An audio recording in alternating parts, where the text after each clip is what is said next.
Mercantilism ने नया रूप ले लिया है। अब जो मर्केंटलिज्म का रूप है वो जबरदस्ती का रूप नहीं है, अब वो प्रेम का रूप है, अब वो लालच का रूप है।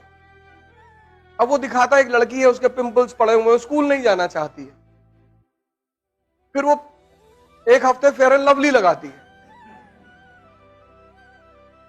फिर बगल वाला लड़का जब अपनी खिड़की खोलता है तो उसके चेहरे पे इतनी चमक होती है कि वैसे आंख पे हाथ रख लेता है।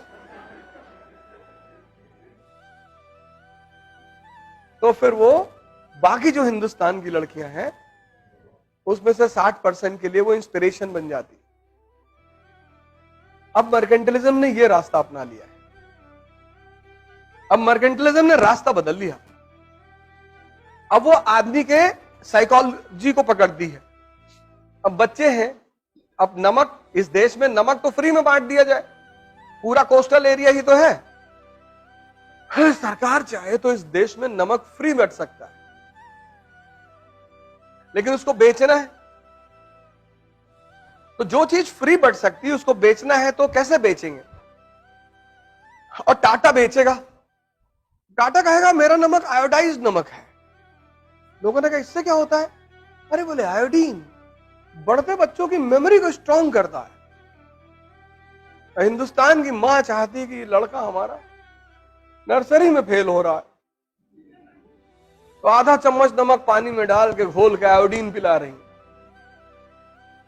यह मर्केंटलिज्म का नया रूप है। सोशल है लेकिन प्यार से। मैं अभी तुम लोगों से बहुत कुछ सीखता हूं। इस दुनिया में कोई ओमनीसिएंट नहीं है। तुम्हारे पास भी दिमाग है, तुम पढ़ते हो, तुम किसी पर्सपेक्टिव से सोचते हो सकता है मैंने उस पर्सपेक्टिव से ना सोचा। तो जब तुम मुझसे सवाल करते हो तो मैं भी तुमसे कभी कभी सीखता हूं।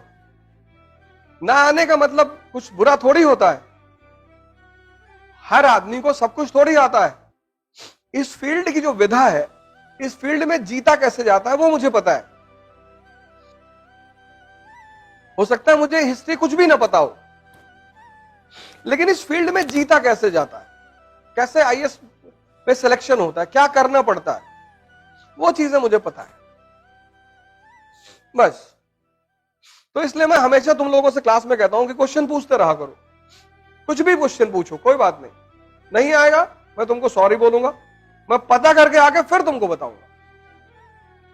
देखो ब्रिटेन की उसको देखो, ब्रिटेन की लीडर को नहीं चला पाई कंट्री ना, इस्तीफा दे दिया।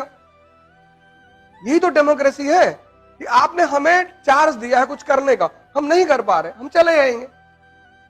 दादागिरी थोड़ी है, कुर्सी है, कोई मैयत थोड़ी है। कुछ कर नहीं पा रहे हो तो उतर तो सकते ही हो। अरे बाबूजी, ये जो भारत में गवर्नमेंट स्कूल है, गवर्नमेंट हॉस्पिटल है, इसमें सैलरी वैलरी कौन देगा? सरकार देगी ना। तो सरकार को पैसा कहां से मिलेगा? पीएसयू से मिलेगा। इसीलिए जब आज मोदी गवर्नमेंट प्राइवेटाइजेशन कर रही है तभी तो लोग शोर मचा रहे हैं कि आज भारत इतना समृद्ध नहीं हुआ है कि हर आदमी प्राइवेट स्कूल में चला जाएगा, हर आदमी प्राइवेट हॉस्पिटल में चला जाएगा, हर आदमी प्राइवेट ट्रेन पे चला जाएगा। तो अगर तुम सब कुछ प्राइवेटाइज कर दोगे तो जो सोशलिज्म का कॉन्सेप्ट है, इक्वल अपॉर्चुनिटी, वो तो खत्म हो जाएगा। तो सरकार को उस खर्चे को करने के लिए जो सोर्स ऑफ इनकम्स है, जैसे ओएनजीसी है, ठीक है, जो मेन सेक्टर्स हैं पैसे के, उसको या तो रेगुलेट करेगी या अपने कब्जे में रखेगी। कम्युनिज्म फिलॉसफी है, इंप्लीमेंटेशन नहीं है। इंप्लीमेंटेशन सोशलिज्म है। अब जैसे अब ये पूछ रहे हैं गुड्स ऑफ पीपल का मूवमेंट हो रहा है, आइडिया कैसे मूव कर रहा है? आइडिया ऐसा मूव कर रहा है कि बुद्ध ने कहा कि हम अपने संघ में स्त्रियों को नहीं आने देंगे। कहा ना पहले। आनंद ने कहा क्यों? अरे बोले यार हर बात समझाई नहीं जाती और तुम समझ ना पाओगे, नहीं आने देंगे। उनकी मौसी ने कहा कि बेटा ऐसा ना करो, हम लोग को बुला लो संघ में। उस पे उन्होंने औरतों को परमिशन दे दी। अब जब दे दी तो बुद्ध ने कहा कि मेरा धम्म 1000 साल चलता, अब चूंकि स्त्रियां आ गई हैं तो सिर्फ 500 साल चलेगा। इसकी वजह स्त्रियों से नफरत नहीं है, ईर्ष्या नहीं है, इसकी वजह उनकी शक्ति है।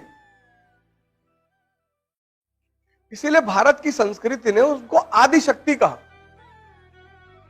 16 साल 15 साल जब मेंसुरेशन लड़की में शुरू होता है तो उसके अंदर एग जो होते पैदा होते हैं वो जिंदा होते हैं। वो पुरुष को खींचते हैं अपनी तरफ। नाहक में तुम ऐसा पलट के नहीं देखते, धरती तुम्हें अपनी तरफ खींचती है। तुम कहते हो ग्रेविटेशन खींच रहा है, फोर्स को मानते हो ना। तो जब तुम स्त्री को पलट के देख रहे हो तो वहां भी तो कोई ग्रेविटेशन होगा। वो तुमको क्यों नहीं देखती? वो भी तुमको देखे। अगर तुम बुलेट उठा लो सड़क पे,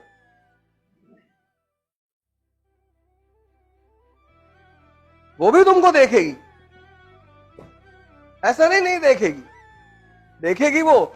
लेकिन अगर तुम हिल रहे हो, गुटखा खाए हो, हिल रहे हो, तो बुद्ध ने यह बात कही नहीं। जब इस्लाम आया तब उसने कहा कि औरतें मस्जिद में नहीं आएंगी, मतलब जहां मेल नमाज पढ़ेंगे औरतें अलग जगह पढ़ेंगी। अब देखो आइडिया ट्रैवल किया कि नहीं ट्रैवल किया। जो काम बुद्ध ने नहीं कर पाए किसी भी दबाव में, वो काम इस्लाम ने किया। अब नया नया जो आदमी ध्यान करने जा रहा है, 2 दिन हुआ ध्यान करते हुए, अब पायल की आवाज आई, ध्यान कर रहा है, उसने एक आंख खोल के देख लिया, फिर बंद किया, तो ध्यान टूटा कि नहीं टूटा? टूटा ना। दुनिया में मन जो शांत होता है वो बस 2 ही चीजों से शांत होता है तुरंत। तीसरे चीज से जब शांत होता है तो परमानेंट हो जाता है, वो है मौत। आदमी मरा, सांस खत्म, सांस खत्म, मन खत्म। मौत में पूरे शरीर में एक ही चीज गायब होती है, वो है सांस। और सांस का संबंध है मन से। तुम गुस्से में रहोगे, सांस तेज चलेगी। तुम देखो जैसे जैसे तुम्हारा मनोभाव चेंज होते हैं वैसे वैसे तुम्हारी सांस भी चेंज होती है। इसीलिए दुनिया में ज्यादातर ध्यान की जो विधियां हैं वो सांस से शुरू होती है। कहती है अपनी सांसों को देखा करो। इतना आसान नहीं उन्हें देखना, बहुत मुश्किल लगती है उसको देखने में, लेकिन देख लेता है आदमी।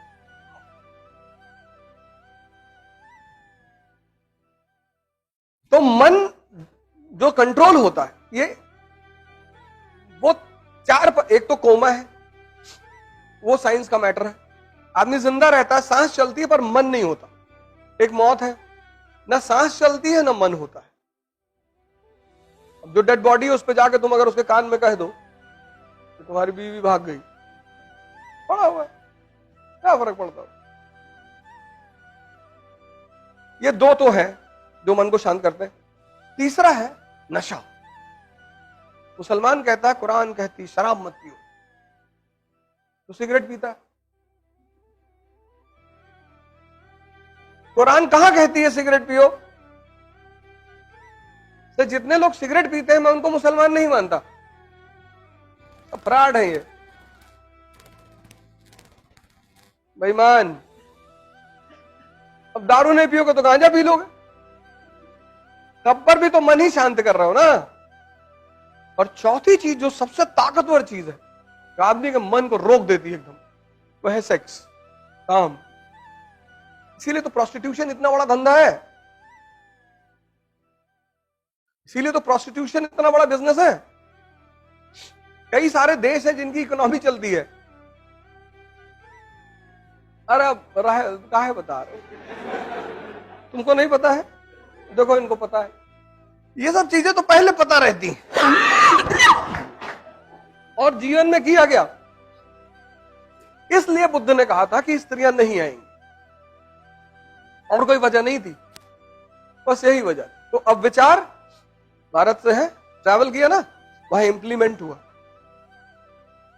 उसको इंप्लीमेंट किया गया।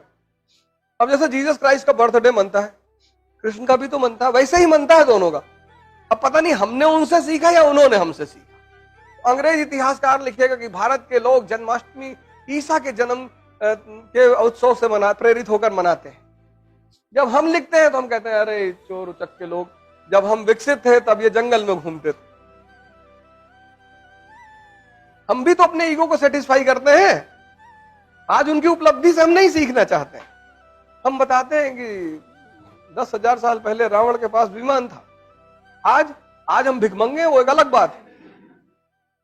ऐसे विचार ट्रैवल करता है व्यक्ति के साथ। ये भारत भाई क्रिश्चियन व्यापारी आए, क्रिश्चियन मिशनरियां आई, तभी तो यहां मॉडर्न स्कूल्स, प्रेस, ये सब उन्हीं की तो देन है।